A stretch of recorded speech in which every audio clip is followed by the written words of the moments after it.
is Nderitu Naomi Wahu from Kamwanja Teachers Training College, and I'm going to explain the pushing and pulling of the breathing system. That is how the diaphragm works. First, we are going to define what is breathing. Breathing is how we take in oxygen and remove carbon dioxide, and we have a special muscle, that is the diaphragm, which help us in the pulling and pushing of the air inside our body. First, we are going to start with the pulling, that is inhalation of the air.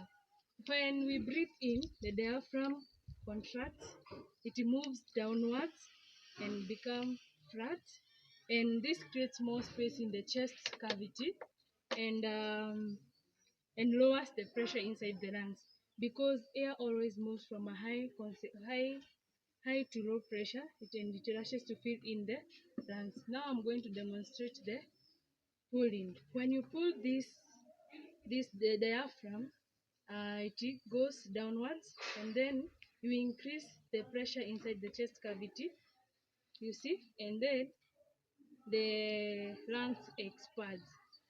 Now I'm also going to explain on the pushing air, that is exhalation of the air.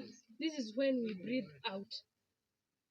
The diaphragm, when we breathe out, the diaphragm relaxes and moves upward, forming a dome shape. That is when you breathe, when you push the diaphragm, it forms a dome shape, and this takes the chest space, and it increases the pressure in the lungs, where the lungs contract, and this is how, and because the higher pressure pushes air out of the lungs through the nose or mouth.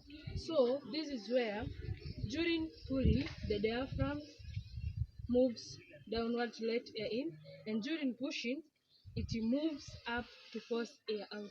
And that was all. Thank you.